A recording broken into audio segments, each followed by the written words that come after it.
अब आते हैं पॉइजन और एंटीडोट्स। अब देखो पॉइजन भी है और उसके एंटीडोट भी होते हैं।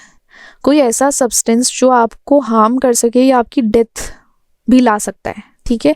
Any substance that can cause harm और डेथ, जब वो आपकी बॉडी में इंट्रोड्यूस होगा या बॉडी में एडमिनिस्टर होगा किसी सोर्स के थ्रू, तो क्या होता है हमारे बॉडी उसको एब्जॉर्ब करेगी। एब्जॉर्ब करने के बाद ये रिएक्शन प्रोवाइड करती है, हमारी बॉडी की डेथ भी हो सकती है, हम डेथ भी हो सकता है उस टाइम, चांसेस हैं। और क्या कुछ ऐसा हो सकता है कि पैरालिसिस, कुछ ऐसी कंडीशन हो सकती है जिससे इफेक्ट शो होगा, वो है हमारा पॉइजन।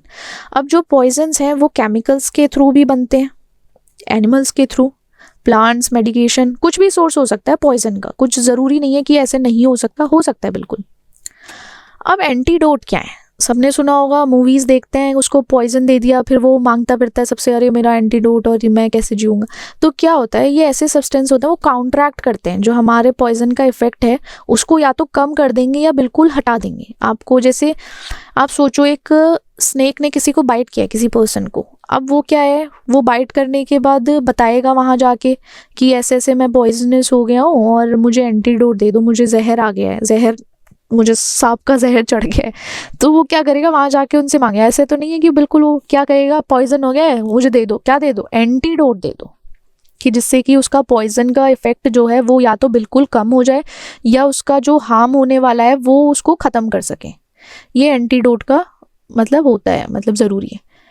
अब एंटीडोट का मैकेनिज्म क्या है, एक तो हमारे पॉइजन को न्यूट्रल करना, पॉइजन का जो भी इफेक्ट होना है उसको न्यूट्रलाइज करना, कि ना तो वो कोई इफेक्ट दे पाए अपना, पॉइजन के साथ बाइंड करके उसको थोड़ा सा कम टॉक्सिक बनाना या इनएक्टिव कर देना। या तो हमारा एंटीडोट क्या करेगा, पॉइजन से जाके ही बाइंड हो जाएगा और क्या करेगा, इनएक्टिव हो जाएगा या लेस टॉक्सिक हो जाएगा, जिसमें जैसे हमारा एक्टिवेटेड चारकोल होता है वो एब्जॉर्ब करके पॉइजन को, लाइक ओरल पॉइजनिंग के टाइम पे अगर देना हो तो एक्टिवेटेड चारकोल दे सकते हो, वो प्रिवेंट करता है, हमारा एक तरीके से बाइंड हो जाता है पॉइजन से। एनहांसिंग पॉइजन एलिमिनेशन, पॉइजन का जो एलिमिनेशन है बॉडी से उसका रेट इंक्रीज होता है, जल्दी जल्दी वो निकालना शुरू कर देता है। जैसे कि हमारा चिलेटिंग एजेंट्स हैं वो बाइंड करते हैं हैवी मेटल से, तो वो क्या करेंगे, उसके एक्सक्रीशन में हेल्प करेंगे, पॉइजन का एलिमिनेशन जल्दी से हो जाएगा। रिवर्सिंग द पॉइजन इफेक्ट, अब जो पॉइजन का हमारी बॉडी पे इफेक्ट होने वाला था उसको ही रिवर्स कर देते हैं। ये जैसे कि रेस्पिरेटरी डिप्रेशन होने वाला था ओपोइड ओवरडोज से, तो क्या करेंगे, नैलेक्सोन देकर उसको सेव कर लेंगे कि उसका रिवर्स इफेक्ट ना हो, या पॉइजन का इफेक्ट ही रिवर्स कर देंगे।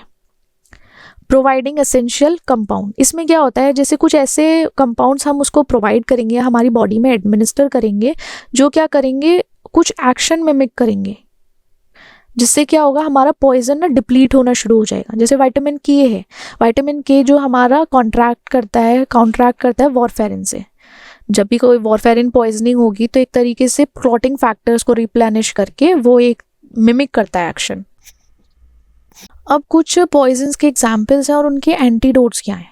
अब एसिटामिनोफेन है, टाइलनॉल ओवरडोज हो गया, किसी को एसिटामिनोफेन का ओवरडोज हुआ तो एंटीडोट क्या दोगे, एन एसिटाइल सिस्टीन, NaC दोगे डायरेक्टली। वो क्या करेगा, हमारे ग्लूटाथायोन स्टोर को रिप्लेनिश करके डिटॉक्सिफाई कर देगा, जो मेटाबोलाइट्स थे एसिटामिनोफेन के उनको डिटॉक्सिफाइड करेगा। वहीं ओपियोइड ओवरडोज, किसी को ओपियोइड ओवरडोज हो गई तो क्या होगा, रेस्पिरेटरी डिप्रेशन हो सकता है। कभी कभी ये होता है, ये लोग थोड़ा सा ज़्यादा ओपियोइड ले लेते हैं कुछ लोग, तो क्या होता है, चांसेस है उनके रेस्पिरेटरी, थोड़ा सांस नहीं आ रही एक साथ वो, तो उस टाइम एंटीडोट है हमारा नैलेक्सोन, वो यूज़ करो। तो उससे क्या होता है, जो ओपियोइड है डिप्लेस करता है, मतलब हटा देता है रिसेप्टर से ओपियोइड को, और उससे जाके बाइंड होके वो एक तरीके से रेस्पिरेटरी डिप्रेशन कॉज नहीं होने देता। लाइफ थ्रेटनिंग होता है ये रेस्पिरेटरी डिप्रेशन। बेंजोडाइजेपिन ओवरडोज, जब कोई बेंजोडाइजेपिन का, या एक तरीके से वो होता है ना, आप देख सकते हो स्लीपिंग इफेक्ट्स में कुछ लोग ले लेते हैं नींद की गोली या उसको, तो उस टाइम भी एज एन फ्लूमेंजिल ले सकते, एंटीडोट की तरह काम करता है। वो क्या करेगा, जो हमारे गाबा रिसेप्टर हैं, बेंजोडाइजेपिन जो बाइंड हुए हैं गाबा रिसेप्टर पे, तो उसके इफेक्ट को रिवर्स करके सिडेशन, एक तरीके से सिडेशन को रिवर्स कर देता है। जो नींद ओवरडोज स्लीपिंग पिल्स ले लेते हैं ना, उसके उस टाइम पे हेल्प करता है ये। फिर ऑर्गेनोफॉस्फेट पॉइजनिंग है। ऑर्गेनोफॉस्फेट पॉइजनिंग लाइक कुछ पेस्टिसाइड्स होते हैं कभी कभी आपने देखा होगा फार्मर्स हैं बहुत सारे, कुछ कंडीशंस की तरह वो पेस्टिसाइड्स ले लेते हैं, या कभी कभी किसी बच्चे को या किसी इंसान को मिल गया पेस्टिसाइड तो उसको ले लेता है, तो उस टाइम एंटीडोट एट्रोपिन और प्रेलिडोक्सिम दे देते हैं। प्रेलिडोक्सिम के से क्या होता है, वो एट्रोपिन हमारी म्यूस्कैर्निक सिम्टम्स जो होने वाले हैं उसको रिलीव करेगा, नहीं होने देगा, और जो हमारे ऑर्गेनोफॉस्फेट हैं वो जो एसिटाइल कोलिनेस्टरेज है उसको रीएक्टिवेट करता है, इनिबिट करेगा। ये सब इनिबिशन का काम करता है, जो पॉइजनिंग होने वाली है उसको हटाएगा, ना हो उस सब में काम आता है। ये मैकेनिज्म ऑफ एक्शन भी इसका इसी तरह वर्क करता है। एट्रोपिन जो है वो रिलीव्स करेगा हमारे किसके, म्यूस्कैर्निक सिम्टम्स को, साथ ही साथ जो हमारा प्रेलिडोक्सिम है वो एक्टिवेट कर देगा, रीएक्टिवेट करेगा इन्हें एसिटाइल कोलिनेस्टरेज को, जो क्या करेगा हमारे ऑर्गेनोफॉस्फेट जो क्या है वो इनिबिट कर देंगे, जो उनके थ्रू इनिबिट हो चुका था। ठीक है, इस तरीके से काम करेगा ये हमारा। अब हमारा सोडियम थायोसल्फेट है, सोडियम थायोसल्फेट का प्रिपरेशन कैसे करोगे, हमारा सल्फर डाइऑक्साइड है, सल्फर डाइऑक्साइड को हम रिएक्ट कराएंगे सोडियम सल्फाइड सॉल्यूशन में। Sulphur dioxide will react with sodium sulphide solution, जो हमारा क्या बनाएगा, इसमें हम ना ऐड कर देंगे एलिमेंटल सल्फर, हमारा एलिमेंटल सल्फर थोड़ा सा एक्स्ट्रा है इसमें, और क्या बनाएगा sodium thiosulphate, sodium thiosulphate Na2NA2S2O3। ठीक है, कलरलेस ओडरलेस क्रिस्टलाइन कंपाउंड होता है ये हमारा, सॉल्युबल है वाटर में, और इसको हम हाइपो भी बोलते हैं। ठीक है, एंटीडोट है, जब किसी को साइनाइड पॉइजनिंग हो या साइनाइड पॉइजनिंग हो जाती है तब उस टाइम पे एंटीडोट की तरह काम आता है। इसको हम यूज़ कर सकते हैं किसके साथ, सोडियम नाइट्राइड के साथ। कंजक्शन किसके साथ होगा, सोडियम नाइट्राइड के साथ। मेडिकल कंडीशन में ये कैल्सीफाइलेक्सिस है, किसी पेशेंट में कैल्सीफाइलेक्सिस हो जाता है तो उस टाइम ट्रीटमेंट के टाइम पे आता है, जब एंड स्टेज रीनल डिजीज़ हो जिस पेशेंट में, तब ट्रीट कर सकते हैं। प्रिजर्वेटिव की तरह काम करता है, और फोटोग्राफी मतलब फिक्सर की तरह यूज़ कर सकते हो, जिससे कि कोई भी अनएक्सपोज सिल्वर हैलाइड है फोटोग्राफिक फिल्म का उसको रिमूव कर सके, तो हमारा वहाँ सोडियम थायोसल्फेट काम आता है। Storage everyone knows.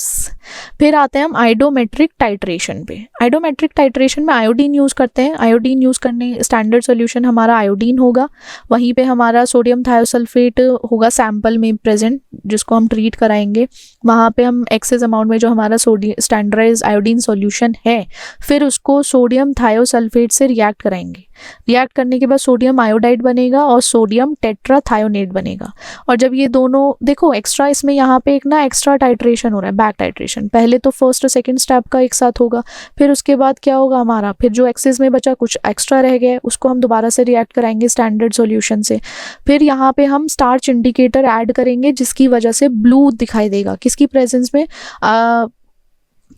हमारा जो एक्सेस अमाउंट में आयोडीन प्रेजेंस है ना उसमें सॉल्यूशन में, वो दिखाएगा ब्लू कलर। और हम देखो फिर वो टाइट्रेट करेंगे, जितना भी आयोडीन अनरिएक्टेड फॉर्म में रह गया एक्सेस अमाउंट में सॉल्यूशन में था, उसको तो सोडियम थायोसल्फेट सॉल्यूशन से रिएक्ट कराएंगे। रिएक्ट कराने के बाद क्या देगा, जब तक ब्लू कलर, देखो यहाँ पे बोल रहे थे ना ये ब्लू कलर है, जब तक ये ब्लू कलर डिसअपियर नहीं होता, बिल्कुल ख़त्म नहीं होता, तब तक हम इसको टाइट्रेट कराते रहेंगे। और उसकी हम सोडियम थायोसल्फेट का कंसंट्रेशन टाइट्रेंट वॉल्यूम के थ्रू हम ले आएंगे, निकाल लेंगे। आयोडीन सॉल्यूशन का भी वैसे ही निकालेंगे क्योंकि हमने सैंपल में उसको यूज़ किया है। ठीक है, एक्टिवेटेड चारकोल क्या है, अब देखो एक्टिवेटेड चारकोल एज अ आप यूज़ कर सकते हो, पॉइजनिंग में एंटीडोट की तरह यूज़ होता है।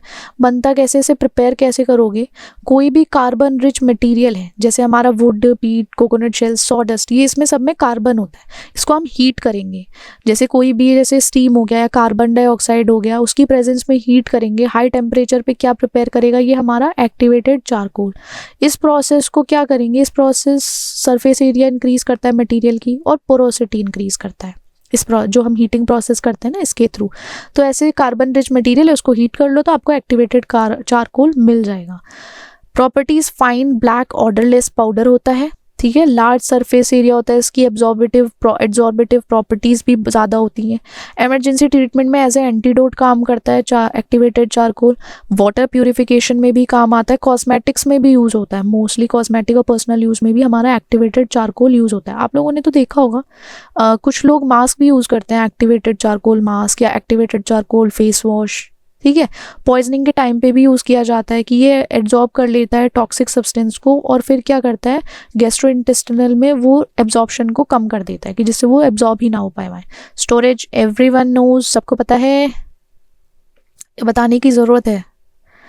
सोडियम नाइट्रेट का प्रिपरेशन कैसे होता है? ये जो हमारा नाइट्रस एसिड है ना, नाइट्रस एसिड को हम रिएक्ट कराएंगे सोडियम हाइड्रोक्साइड के साथ या सोडियम कार्बोनेट के साथ। दोनों में से किसी के साथ भी रिएक्ट कराओगे तो हमारा सोडियम नाइट्राइट बनेगा, उसके साथ वाटर बनेगा। वाइट या स्लाइटली येलोइश हो सकता है ये कंपाउंड, वाटर सॉल्युबल है और स्ट्रॉन्ग ऑक्सीडाइजर है और कोरोसिव है इसका नेचर। सोडियम नाइट्राइट का नेचर जो है वो कोरोसिव है। एंटीडोट, साइनाइड पॉइजनिंग में एंटीडोट की तरह काम करता है। प्रिजर्वेटिव्स है। इंडस्ट्रियल यूज में ये हमारा डाइज या रबर केमिकल्स में यूज कर सकते हैं हम इसे। स्टोरेज कंडीशन, पता चल गया तुम लोगों को स्टोरेज कंडीशन का।